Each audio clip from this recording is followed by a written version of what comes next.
ರಾಜ್ಯದ ಕಂದಾಯ ಇಲಾಖೆಯಿಂದ ಮತ್ತೊಂದು ಹೊಸ ರೂಲ್ಸ್ ಜಾರಿ. ಇಲ್ಲಿಯವರೆಗೂ ಈ ಖಾತಾ ಇಲ್ಲದ ಆಸ್ತಿಗಳಿಗೆ, ಅಂದರೆ ಮನೆ ಹಾಗೂ ಖಾಲಿ ಜಾಗ ಇರುವಂತಹ ಆಸ್ತಿಗಳಿಗೆ ಸ್ಥಳೀಯ ಸಂಸ್ಥೆಗಳು ಅಂದ್ರೆ ಗ್ರಾಮ ಪಂಚಾಯತಿಗಳು, ಮಹಾನಗರ ಪಾಲಿಕೆಗಳು ಅಥವಾ ಸಬ್ ರಿಜಿಸ್ಟರ್ಗಳಲ್ಲಿ ಈ ಖಾಲಿ ಪ್ರಕ್ರಿಯೆ ಮಾಡಿಕೊಳ್ಳಲು ರಾಜ್ಯ ಸರ್ಕಾರ ಅನುವು ಮಾಡಿಕೊಟ್ಟಿತ್ತು. ಆದರೆ ಈ ಖಾತಾ ಮಾಡಿಕೊಳ್ಳದೆ ಇರುವ ಆಸ್ತಿಗಳಿಗೆ ಬಂಪರ್ ಗಿಫ್ಟ್ ಅನ್ನ ನೀಡಿದೆ. ನಿಮ್ಮ ಸ್ವಂತ ಮನೆ ಅಥವಾ ಖಾಲಿ ಜಾಗ ಅಥವಾ ಪ್ಲಾಟ್ ಇದ್ದರೆ ಈ ವಿಡಿಯೋಗೆ ಈಗಲೇ ಲೈಕ್ ಮಾಡಿ. ಹಾಗೂ ರಾಜ್ಯದ ಕಂದಾಯ ಸಚಿವರಾದ ಕೃಷ್ಣ ಬೈರೇಗೌಡ ಅವರು ಭರ್ಜರಿ ಬಂಪರ್ ಗಿಫ್ಟ್ ನೀಡಿದ್ದು, ಆಸ್ತಿಯ ಮಾಲೀಕರು ತಪ್ಪದೆ ವಿಡಿಯೋವನ್ನ ಕೊನೆಯವರೆಗೂ ನೋಡಿ. ಈ ಖಾತಾ ಇಲ್ಲದ ಆಸ್ತಿಗಳಿಗೆ ಖಾತಾ ನೀಡಲು ಸರ್ಕಾರ ರೆಡಿ. ಬೆಂಗಳೂರು ಬಿಟ್ಟು ರಾಜ್ಯದ ಇತರ ಸ್ಥಳೀಯ ಸಂಸ್ಥೆಗಳ ನಗರ ಪ್ರಾದೇಶಿಕ ವ್ಯಾಪ್ತಿಯಲ್ಲಿ ಈ ಖಾತಾ ಹೊಂದಿಲ್ಲದ 30 ರಿಂದ 32 ಲಕ್ಷ ಆಸ್ತಿಗಳಿಗೆ ಬಿ ಖಾತಾ ತೀರ್ಮಾನಿಸಲಾಗಿದೆ ಎಂದು ಕಂದಾಯ ಸಚಿವ ಕೃಷ್ಣ ಬೈರೇಗೌಡ ಅವರು ಹೇಳಿದ್ದಾರೆ. ಬೆಂಗಳೂರು ಹೊರಗಿನ ನಗರ ಪ್ರದೇಶಗಳಲ್ಲಿ ವಿವಿಧ ಸ್ಥಳೀಯ ಸಂಸ್ಥೆಗಳ ಅಡಿಯಲ್ಲಿ ಸುಮಾರು 55 ಲಕ್ಷ ನಿವೇಶನಗಳಿವೆ. ಈ ನಿವೇಶನಗಳಲ್ಲಿ 22 ಲಕ್ಷ ಮಾಲೀಕರು ಈಗಾಗಲೇ ಈ ಖಾತಾ ಪಡೆದಿದ್ದಾರೆ. ಆದರೆ 30 ಲಕ್ಷಕ್ಕೂ ಹೆಚ್ಚು ನಿವೇಶನಗಳು ಯಾವುದೇ ದಾಖಲೆಗಳನ್ನು ಹೊಂದಿಲ್ಲ. ಇಂತಹ ನಿವೇಶನಗಳಿಗೆ ಸರ್ಕಾರವು ಬಿ ಖಾತಾ ನೀಡುವ ಪ್ರಕ್ರಿಯೆಯನ್ನು ಆರಂಭಿಸಲು ಮುಂದಾಗಿದೆ. ಬಿ ಖಾತಾ ಎಂದರೆ ಏನು?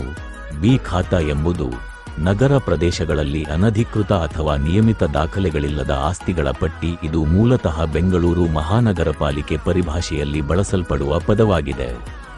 ಆದರೆ ಇತರ ಪ್ರದೇಶದ ನಗರಗಳಲ್ಲಿಯೂ ಇದನ್ನ ಬಳಸಲಾಗುತ್ತೆ. ಬಿ ಖಾತಾ ಹೊಂದಿರುವ ಆಸ್ತಿಗಳು ಸಾಮಾನ್ಯವಾಗಿ ಕಟ್ಟಡ ನಿರ್ಮಾಣಕ್ಕೆ ಸಂಬಂಧಿಸಿದಂತೆ ನಿಯಮ ಉಲ್ಲಂಘನೆ ಅಥವಾ ಅನುಮೋದನೆಯ ಕೊರತೆಯಿಂದಾಗಿ ಈ ಖಾತಾ ಪಡೆಯಲು ಅರ್ಹರಾಗಿಲ್ಲ. ಸರ್ಕಾರವು ಈ ಸಮಸ್ಯೆಯನ್ನು ಪರಿಹರಿಸಲು ಯಾವುದೇ ದಾಖಲೆಗಳಿಲ್ಲದ 30 ಲಕ್ಷಕ್ಕೂ ಹೆಚ್ಚು ನಿವೇಶನಗಳಿಗೆ ಖಾತಾ ನೀಡಲು ಪ್ರಕ್ರಿಯೆಯನ್ನು ಕೈಗೆತ್ತಿಕೊಳ್ಳಲು ನಿರ್ಧರಿಸಿದೆ. ಈ ನಿಟ್ಟಿನಲ್ಲಿ ಜಿಲ್ಲಾಧಿಕಾರಿಗಳಿಗೆ ಸ್ಪಷ್ಟ ಸೂಚನೆಗಳನ್ನು ನೀಡಲಾಗಿದೆ. ಮೊದಲಿಗೆ ಇಂತಹ ನಿವೇಶನಗಳನ್ನು ಗುರುತಿಸಲು ಮತ್ತು ಅವುಗಳನ್ನ ಸ್ಥಿತಿಗತಿಗಳನ್ನು ಪರಿಶೀಲಿಸಲು ಸ್ಥಳೀಯ ಸಂಸ್ಥೆಗಳು ಕಾರ್ಯಾಚರಣೆ ನಡೆಸಲಿವೆ. ಅರ್ಜಿ ಪ್ರಕ್ರಿಯೆ: ಸೈಟ್ ಮಾಲೀಕರು ತಮ್ಮ ಆಸ್ತಿಗಳ ವಿವರಗಳನ್ನು ಸಲ್ಲಿಸಿ ಅವಕಾಶವನ್ನ ಪಡೆಯುತ್ತಾರೆ. ಕಾನೂನು ಮಾನ್ಯತೆ: ಬಿ ಖಾತಾದ ಮೂಲಕ ಈ ಆಸ್ತಿಗಳಿಗೆ ಕಾನೂನು ಮಾನ್ಯತೆ ದೊರೆಯುತ್ತದೆ. ಆದರೆ ಸಂಪೂರ್ಣವಾಗಿ ಈ ಖಾತಾದ ಸಮಾನವಾದುದಲ್ಲ.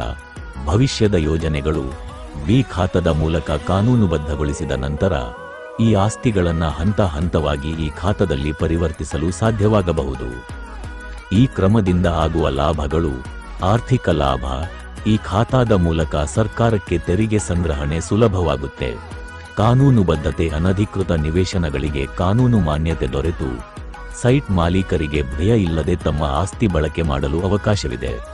ಆಸ್ತಿ ಮೌಲ್ಯ ಹೆಚ್ಚಳ: ಬಿ ಖಾತಾದಿಂದ ಆಸ್ತಿ ಮೌಲ್ಯ ಹೆಚ್ಚಳವಾಗುವ ಸಾಧ್ಯತೆ ಇದೆ.